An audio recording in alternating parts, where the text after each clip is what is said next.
todo at syempre mabilisang pagtatrabaho yung ating nakikita rito. Ating pong binalikan muli yung ating ina-update dito na isa naman po sa pinagtatambakan ng buhangin dito po sa may part ng Manila Bay, saan sa ngayon po, ayan, talagang mapapansin natin na tinatrabaho po ng mabilis yung pagtatambak ng buhangin dito.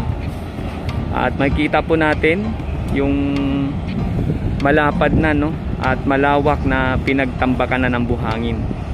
Ayun, doon po sa may dulo may nagaganap na pagbubuhos ng buhangin.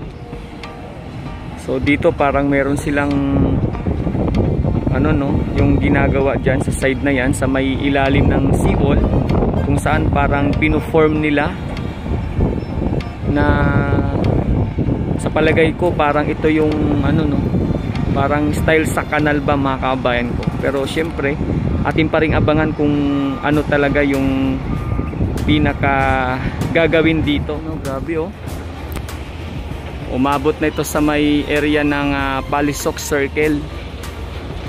Yan yung ating nakikitang pagtatambak ng buhangin dito. Pasensya na kayo mga kabayan, kasi medyo talagang malayo na, hindi na kayang i-zoom. Pag sinuzoom pa natin, masyadong lalabo na po yung ating pagkuha ng video. Grabe, no? Parang kailan lang mga kabayan, no?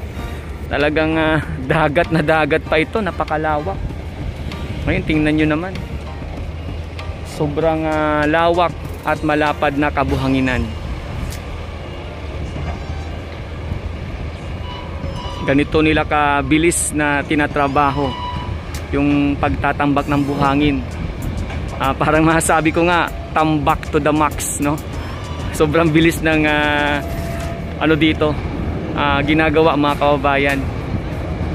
Sa totoo lang po mga kababayan, no, dito sa in-update natin na panibagong reclaim area sa may Manila Bay, kamakailan lang, mga isang buwan or yun, mga isang buwan po nakalipas, talagang ano po ito, dagat na dagat pa.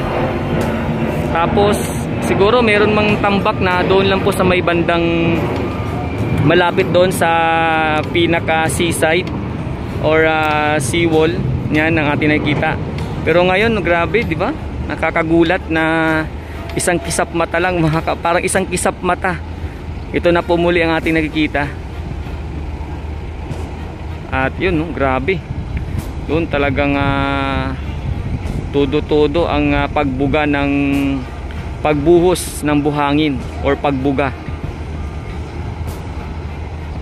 Tapos yung bulldozer naman, ang kanyang gawain, yung bulldozer ay mapapansin nyo parang hinihipid, no? Kumbaga pinipino yung mga buhangin na naibuga na rito. Ayan, napakarami nilang equipment.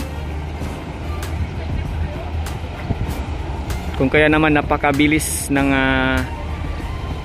ating nakita dito na pagtatambak ng buhangin. Ayan, sa side po nito, todo naman po yung pagbuhos. Ayan, maliban sa may dalawang bako, meron ding bulldozer dyan na nakaabang na. Tapos yun nga po, no, ayan, bumubuga ng maraming buhangin. Parang ano na, nagfo-form na siya na parang bundok-bundok na maliliit.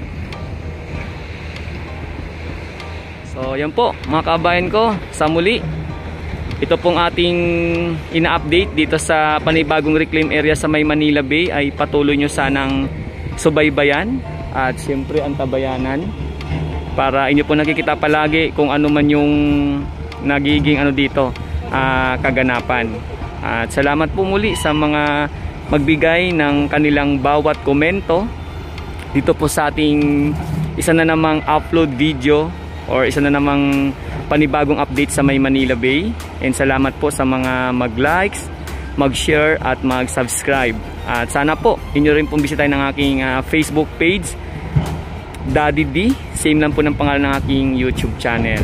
At nagpapasalamat muli ako sa inyo mga kababayan sa palagi ninyong pagsuporta sa lahat ng aking ginagawang live streaming and mga vlogs patungkol sa may Manila Bay. So sa akin po mga kababayang bayaning OFW, Filipino immigrants, At sa lahat po sa may Luzon, Visayas at Mindanao, mag-ingat po kayo palagi sa araw-araw ng inyong gawain, sa inyong pamumuhay.